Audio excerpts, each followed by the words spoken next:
Have you ever worked a 32-hour week as a student and been displeased with your amount of pay? Have you ever walked into a store and seen how much the price of certain items cost? Think about it this way. You have $280 in your pocket after taxes. You get paid next week. You have to pay your doctor. You need to buy books for school. You need to fill up your gas tank. Oh, and lastly, you need to eat.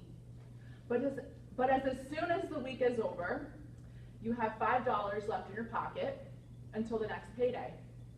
You have high expenses and only get paid $10.10 an hour.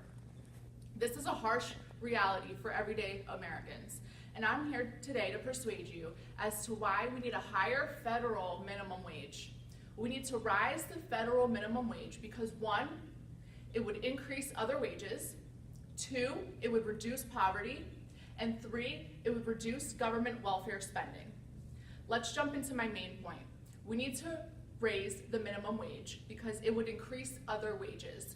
For example, according to the CEA, the White House Council of Economic Advisors, stated when the minimum wage reached $10.10 an hour, it raised wages for those who were receiving a little more than minimum wage, which at the time was about 28 million Americans.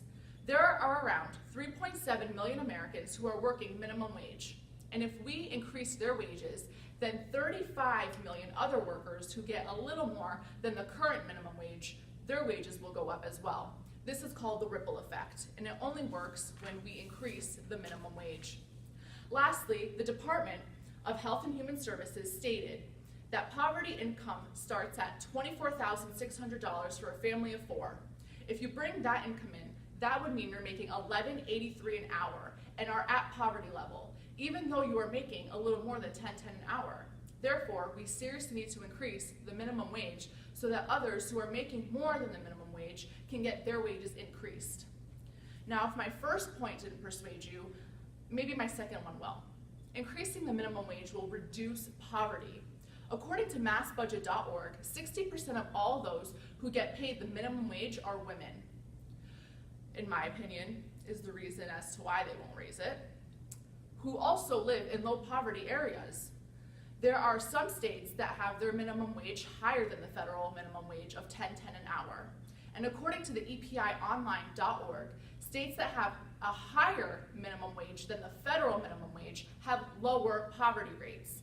This just proves that if we increase the minimum wage higher than $10.10 an hour, more people will have a better chance of getting out of poverty. Now let's do the math. Before taxes, if one works a 40-hour week, 5 days a week, year-round, one salary again before taxes would be $19,392, which would put one at poverty level. Lastly, my third point, it would reduce government welfare spending. Oh, why is that? Because people will get paid more and live above the poverty line, as I stated in my last point. According to the National Low Income Housing Coalition, if we raise the minimum wage to just $12 an hour, it would reduce public assistance spending by $17 billion, which could be used for repairing houses and other assistance programs. In addition, the National Low Income Housing Coalition also stated that if we even raise the federal minimum wage to $12 an hour, it could get 2.7 million people off government assistance, which would mean that they would be able to live a more comfortable life above poverty. Yet in some states, this could barely lift people out of poverty. We need to increase it to a livable wage. The Focus on the Fight for 15 is an organization that fights to increase our wages to $15 an hour, especially for fast food workers. Because $15 an hour is more of a livable wage than $10.10 an hour. And if you're from CT, which all of us are here, guess what? Our Senator Chris Murphy met with the organization Fight for 15. So hopefully in our future for Connecticut, we'll have $15 minimum wage. Regardless, an increase in minimum wage could help people who struggle and have to go on welfare programs. Therefore, more money equals less stress, less welfare, and more comfortability. If you want to live in a country where people struggle to pay rent, food, doctor's visits, that's fine. Just know that not only will they be better off, but so will you.